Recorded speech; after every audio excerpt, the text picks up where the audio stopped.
Si vous avez cliqué sur cette vidéo, c'est sans doute que vous êtes un petit peu adepte du développement personnel. Aujourd'hui, je vais vous proposer de réaliser avec moi l'outil qu'on appelle la roue de la vie. Moi, c'est un outil que j'utilise tous les 3 mois pour faire un petit point sur ce qui se passe dans ma tête et justement pour voir les différents axes d'amélioration à apporter dans les 3 prochains mois. Je vous présente ça dans la vidéo d'aujourd'hui. On est parti juste après ça.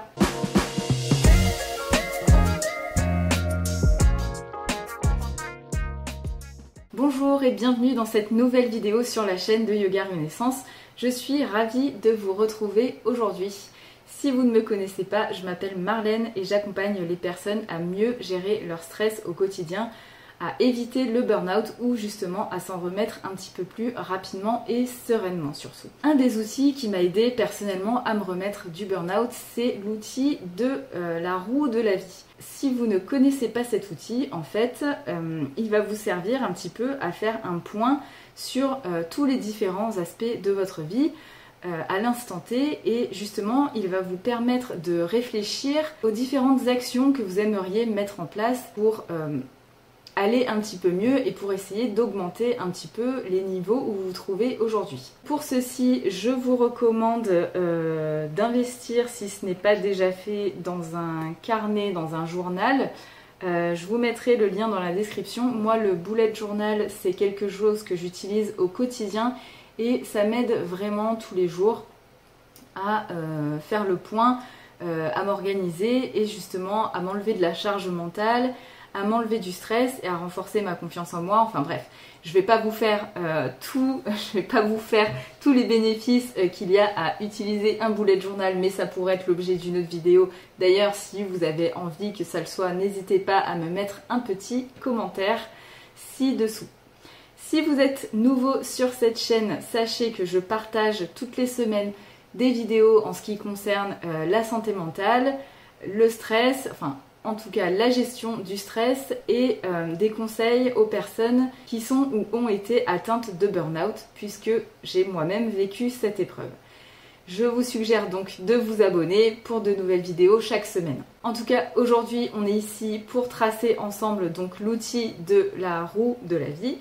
Alors, on y va de suite. Alors moi je ne fais pas cet exercice tous les mois parce que ça prend un peu de temps à tracer et qu'il faut quand même du temps pour réfléchir, pour faire une petite rétrospective. J'aime bien le faire à la fin de chaque trimestre et pour justement commencer le nouveau trimestre sur de bonnes bases. Là on est en septembre et je me suis dit que certains d'entre vous aimeraient peut-être faire cet exercice à l'occasion de la rentrée des classes, de la rentrée professionnelle, ou en tout cas le trimestre tel qu'on le conçoit en termes de découpage d'année. Donc pour ce faire, je prends mon journal sur une double page blanche et je vais commencer à tracer un carré de 10 cm de côté. Donc oui, je ne fais pas de roue puisque ça nécessiterait un compas. C'est un petit peu compliqué, voilà, moi j'ai juste une règle, ça va beaucoup plus vite, enfin je trouve. Voilà, je fais mon petit comptage de carrés pour laisser un petit peu de place au-dessus.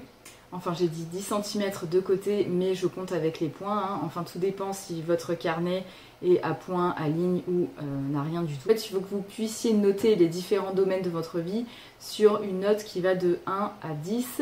C'est-à-dire que 1, ce sera la note la plus basse, enfin 0 même, où là vous n'êtes pas du tout bien, et 10 la note la plus élevée, là c'est parfait, il n'y a rien à changer. Donc voilà, vous allez vous retrouver avec 4 carrés que vous divisez encore une fois pour avoir en fait les 8 domaines principaux de votre vie. Vous pouvez en ajouter plus, vous pouvez en faire moins, ça c'est à vous de voir. Et ce que j'aime bien faire, c'est faire un petit review de ce que j'avais noté 3 mois auparavant pour voir un petit peu comment j'ai évolué. Donc la première catégorie que j'ai choisie, c'est amour / couple, puisque c'est quand même un pilier important de la vie. Si vous êtes célibataire, ça marche aussi en mode amour de soi-même. Hein. Le deuxième pilier important pour moi, c'est tout ce qui est amis et relations sociales, donc ça inclut aussi les relations avec la famille.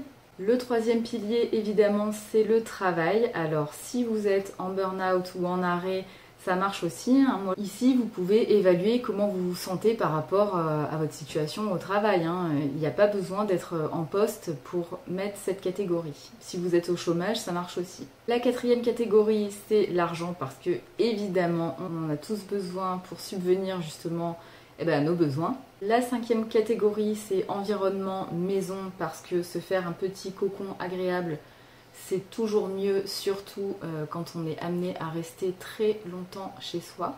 Ensuite, j'ai mis une partie loisirs, très important aussi à ne pas négliger, surtout si vous êtes très stressé. L'avant-dernière branche, c'est le développement personnel. Et la dernière branche, c'est la santé tout simplement, qui est aussi un pilier hyper important. Donc après, c'est à vous de voir quelle catégorie vous jugez bonne ou pas pour vous, hein. Comme je l'ai dit plus tôt, vous pouvez en ajouter, vous pouvez en enlever, vous pouvez en mettre d'autres.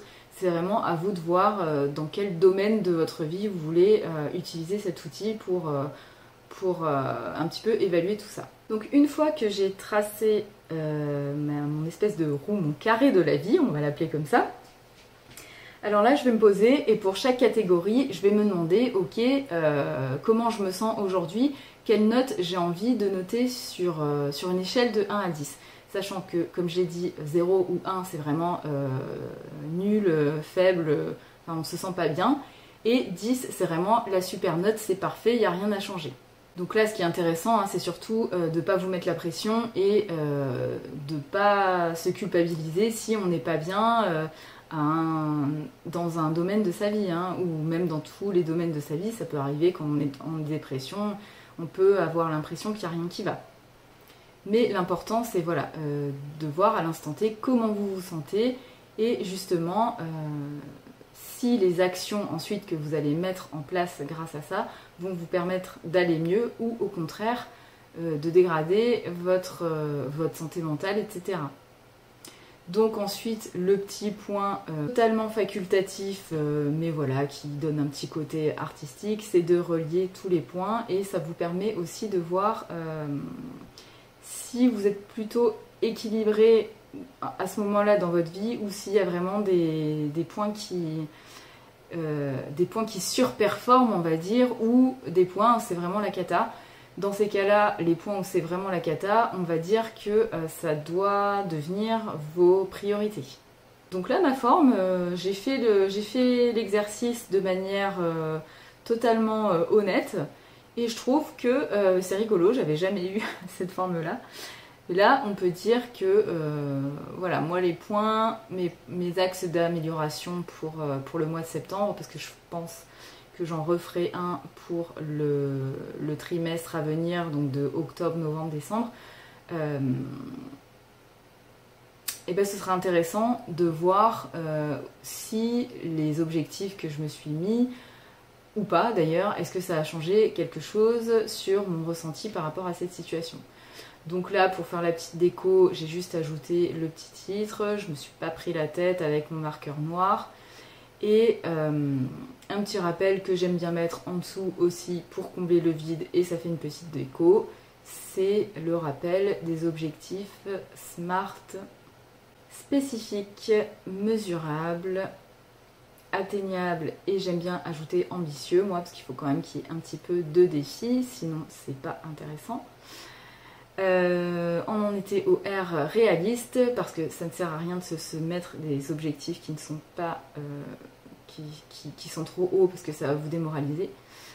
Et temporellement défini, parce que si vous ne mettez pas de date, vous allez avoir plus de chances de procrastiner et donc de repousser à plus tard les actions que vous devez faire. Pareil, je me rajoute le petit mois de septembre, c'est facultatif, mais ça décore un petit peu. Et ensuite sur la deuxième page, alors là je vous avoue, j'ai testé un truc un petit peu nouveau, parce que je me suis dit que ça allait être sympa. J'ai décidé de partager la page en 3 colonnes avec mon sentiment d'aujourd'hui, donc comment je me sens par rapport à ces notes, pourquoi j'ai marqué ça. Puis j'ai divisé en autant de catégories qu'il y avait, enfin c'est ce que je croyais, je me suis un petit peu trompée, mais c'est pas grave. Rien de grave, rien de grave, ce qui est important c'est ce qu'on note, c'est pas la présentation. Donc comme je vous disais, je sépare en 3 colonnes, donc la première c'est mes sentiments aujourd'hui, donc pourquoi j'ai mis cette note à chaque catégorie. Ensuite, j'ai fait la colonne à améliorer, donc c'est-à-dire qu'est-ce que j'aimerais changer, qu'est-ce que je pense qui va me faire sentir mieux, qu'est-ce que je pourrais faire justement pour aller mieux. Et la troisième colonne, donc ça va être l'objectif qui est associé. Je renote quand même tous les domaines en vertical pour pas les oublier. Et c'est là que vous allez voir ma fantastique capacité à faire du calcul mental. Et hop, on rajoute les deux lignes qui manquent, enfin les deux catégories qui manquent. Au moins, ça permettra d'être concis. Donc là ensuite, pour remplir vos colonnes, vous allez réfléchir pour chaque catégorie. Vous allez prendre quelques instants, quelques minutes. Bon, moi je l'ai fait rapidement parce que je suis assez habituée de ce genre d'exercice, mais vous pouvez tout à fait le faire en plusieurs jours, prendre vraiment votre temps. Vous pouvez même le faire sur un cahier plus grand. Enfin vraiment, c'est vrai que là il n'y a pas beaucoup de place pour s'étaler, mais si vous avez besoin de plus de place, surtout n'hésitez pas à faire cet exercice sur plusieurs pages de votre carnet. Il n'y a aucune restriction. C'est ça qui est bien avec le bullet journal, c'est que vous pouvez vraiment prendre autant de place que vous voulez pour chaque exercice. Là, pour vous donner un petit exemple avec la catégorie amis social, doute, j'ai mis en place que tous les vendredis j'appelais quelqu'un que ça faisait longtemps que j'avais pas eu au téléphone ou une amie lointaine. Plutôt que d'attendre que les gens nous appellent, autant prendre les devants et appeler directement. Franchement, c'est une nouvelle habitude qui m'a fait super plaisir, donc c'est pour ça que c'est un point qui va plutôt bien dans ma roue de la vie. Et puis à améliorer, franchement, j'ai rien mis puisque je trouve que c'est une bonne habitude. Par rapport à mon burn-out, j'ai vraiment renoué, on va dire, avec ma vie sociale. Donc franchement, pour moi, là, c'est pas un point où il y aurait vraiment beaucoup d'améliorations à faire. Donc j'ai juste noté dans mes objectifs SMART, j'ai pas trop développé non plus parce qu'au final je sais ce que j'ai à faire, c'est de garder ce petit rituel du vendredi à mettre en place qui ne me demande pas d'effort et qui fait plaisir. Mais ce qui est intéressant aussi, c'est que ça peut vous permettre de mettre en lumière des incohérences, dont une là par exemple que vous allez voir par la suite.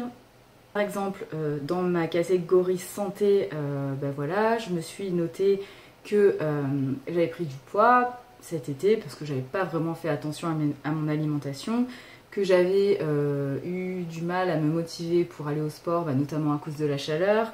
Et puis ce mois d'août, j'ai eu quelques petits problèmes de santé, rien de grave, mais finalement c'est ça qui a pas mal entaché ma motivation.